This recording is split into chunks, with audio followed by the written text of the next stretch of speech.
Oh, good, you're back. You ready to listen to chapter 4? Good. Who remembers what happened in chapter 3?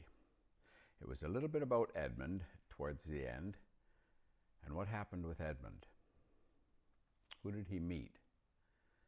He met someone who calls herself the Queen of Narnia. So he just met her. We don't really know much about her. So we're going to go into that now. So chapter 4 is called Turkish Delight. Do you know what Turkish Delight is? It's a kind of candy, more common in England, I think, but it's very sweet. It's all different colors and shapes. You can look it up on the internet maybe and see what it is. Anyway, chapter 4, Turkish Delight. "But what are you?" said the queen again. "Are you a great overgrown dwarf that has cut off its beard?" "Well, no, your majesty," said Edmund. "Well, I never had a beard. I'm a boy." "A boy," said she. "Do you mean you're a son of Adam?" Edmund then just stood still. He didn't know what to say because he was so confused. He didn't even know what the question meant. "I see you're an idiot, whatever else you may be," said the queen. "Answer me once and for all, or I shall lose my patience. Are you human?" "Oh, yes, your majesty," said Edmund. "And how, pray tell, did you come to enter my dominions?" "Well, please, your majesty, I came in through the wardrobe." "A wardrobe? What do you mean?" "I just opened the door of the wardrobe and I stepped in and I found myself here." "Ha," said the queen. Then, speaking more to herself than to him, she said, "A door, a door, a door from the world of men. I've heard of such things. Oh, this may wreck everything. But he's only one and he's easily dealt with." And as she said these words, she rose from her seat and towered over Edmund, looking him full in the face, her eyes flaming, and at the same moment she raised her wand. Now Edmund felt sure that she was going to do something dreadful, but he was unable to move. Then, just as he gave himself up for lost, she appeared to change her mind. "My poor child," she said in a quite different voice, "how cold you look. Come and sit beside me here on the sled, and I'll put my mantle around you, and we'll talk." Edmund did not like this arrangement at all, but he did not dare disobey. So he stepped up onto the sled, and he just sat at her feet, and she put a fold of her fur mantle or robe around him, and tucked it in well. "Perhaps something hot to drink," said the queen. "Should you like that?" "Oh, yes, please, your majesty," said Edmund, whose teeth were chattering now, he was getting so cold. The queen took from somewhere among her wrappings a very small bottle which looked as if it were made of copper. Then, holding out her arm, she let one drop fall onto the snow beside the sled. Edmund saw the drop just for a second in midair, shining like a diamond, but the moment that drop touched the snow, there was a hissing sound, and there stood a jeweled cup full of something that steamed. The dwarf immediately jumped down and took this and handed it to Edmund with a bow and a smile, but not a very nice smile. Edmund felt much better as he began to sip the hot drink. It was something he'd never tasted before. It was very sweet and foamy and creamy, and it just warmed him right down to his toes.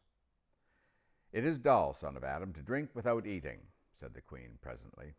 "What would you like best to eat?" "Oh, Turkish Delight, please, your majesty," said Edmund. The queen let another drop fall from her bottle onto the snow, and instantly there appeared a round box tied with green silk ribbon, which, when opened, turned out to contain several pounds of the best Turkish Delight. Each piece was sweet and light to the very center, and well, Edmund had never tasted anything more delicious. He was quite warm now and very comfortable. And while he was eating, the queen kept asking him questions. At first, Edmund tried to remember that it really is rude to speak with food in your mouth, but soon he forgot about this and thought only of trying to shovel down just as much Turkish Delight as he could. And the more he ate, the more he wanted. And he never asked him why the queen should be so inquisitive, so curious about him. She got him to tell her that he had another brother and 2 sisters, and that one of his sisters had already been to Narnia and had met a faun there, and that no one except himself and his brothers and his sisters knew anything about Narnia. She seemed especially interested in the fact that there were 4 of them. She kept coming back to that. "You're sure there's just 4 of you," she said. 2 sons of Adam and 2 daughters of Eve. Nothing more, nothing less. And Edmund, with his mouth full of Turkish delight, kept on saying, "Yeah, well, yes, I told you that before." And he kept forgetting to call her Your Majesty, but I guess she didn't seem to mind about that now. At last, the Turkish delight was all finished, and Edmund was looking very hard at the empty box and wishing she would ask him whether he would like some more. Probably the Queen knew quite well what he was thinking, for she knew, though Edmund didn't know, that this was enchanted Turkish delight, and that anyone who had once tasted it would want more and more of it, and would even, if they were allowed, they could go on eating until it killed them. But she didn't offer him any more. Instead, she said to him, "Son of Adam, I should so much like to see your brother and your 2 sisters. Will you bring them to see me?" "Well, I'll try," said Edmund, still looking at the empty box, "because if you did come again, bringing them with you, of course, I'd be able to give you some more Turkish delight. I can't do it now. The magic will only work once. In my own house, it would be quite another matter."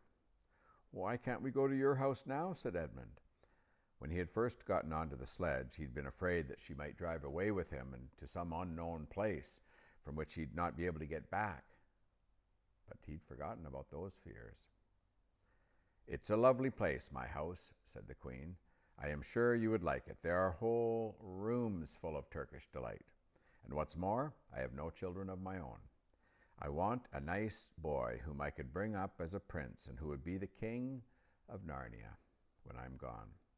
While he was prince, he would wear a gold crown and eat Turkish delight all day long. And you are the much cleverest and handsomest young man I've ever met. I think I would like to make you the prince someday when you bring the others to visit me." "Oh, why not now?" said Edmund. His face had become very red, and his mouth and fingers were sticky. He didn't look either clever or handsome, whatever the Queen might say. "Oh, but if I took you now," there she said, I shouldn't see your brothers and sisters. I very much want to know your charming relations. You are to be prince and later on the king, that is understood, but you must have courtiers and nobles. I will make your brother a duke and your sisters duchesses." "Well, there's nothing special about them," said Edmund, "and, well, anyway, I could bring them some other time." "Ah, but once you are in my house," said the Queen, "you might forget all about them. You would be enjoying yourself so much that you wouldn't want the bother of going to fetch them. No, you must go back to your own country now and come to me another day with them. You understand, it is no good coming without them." "Well, but I don't even know the way back to my own country," pleaded Edmund. "That's easy," answered the Queen. "Do you see that lamp?" And she pointed with her wand, and Edmund turned and saw the same lamp post under which Lucy had met the faun. "Straight on, beyond that is the way of the world of men.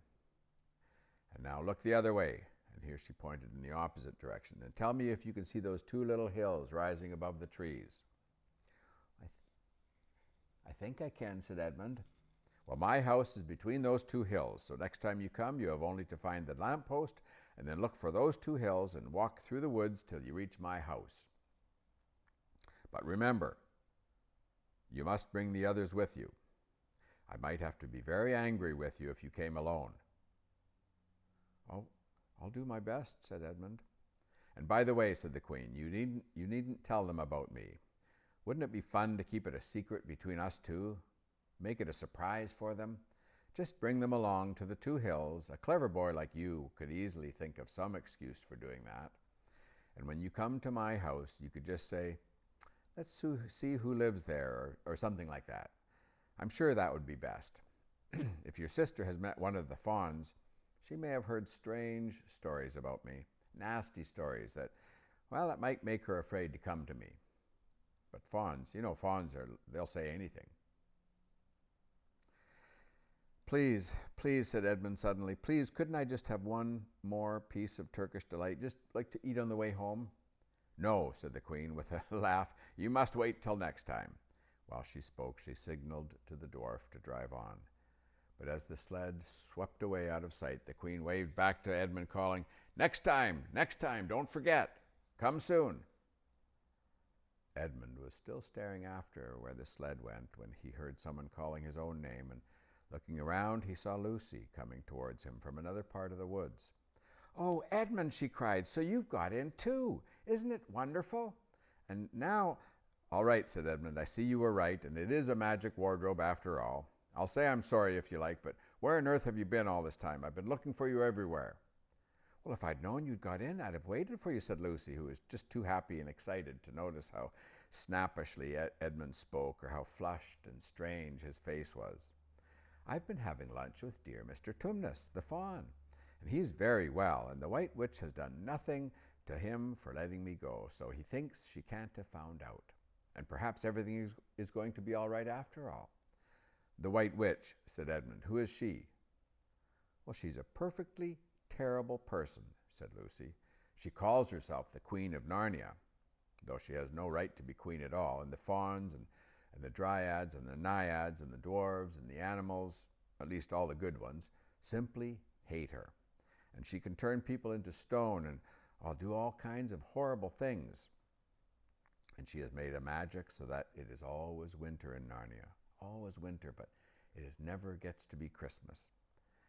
And she drives around on a sled pulled by reindeer with her wand in her hand and a crown on her head. Have we heard about someone like that recently? Who did Edmund just meet, right? Edmund was already feeling uncomfortable from having had too many sweets, and when he heard that the lady he had made friends with was a dangerous witch, he felt even more uncomfortable. But he still wanted to taste that Turkish delight again more than he wanted anything else. Who told you all that stuff about the White Witch? He asked. Mr. Tumnus, the fawn, said Lucy. Well, you can't always believe what fawns say, said Edmund, trying to sound as if he knew far more about them than Lucy. Who said so? Said Lucy. Well, everyone knows it, said Edmund. Ask anyone you like, but it's pretty good sport here, standing in the snow and the cold. Let's go home. Oh, yes, let's, said Edmund. Oh, Edmund, I am glad you've got in too. The others will have to believe in Narnia now that both of us have been here. What fun it will be. But Edmund secretly thought that it would not be as good a fun for him as it would be for her. He would have to admit that Lucy had been right to his brother and sister, and he felt sure the others would, well, they'd be all on the side of the fawns and the animals, but he was already more than half on the side of the witch. He didn't know what he would say or how he would keep his secret once they were all talking about Narnia. By this time they'd walked a good way, and suddenly they felt coats around them instead of branches, and well, the next moment they were both standing outside the wardrobe in the empty room. I say, said Lucy, you do look awful, Edmund. Don't you feel well? I'm all right, said Edmund, but this was not true. He was feeling very sick. Come on then, said Lucy, let's find the others. What a lot we're going to have to tell them, and what wonderful adventures we shall have now that we're all in it together. That's the end of chapter 4.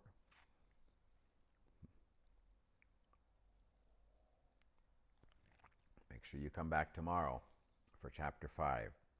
Chapter 5 is called Back on This Side of the Door. Okay, see you tomorrow.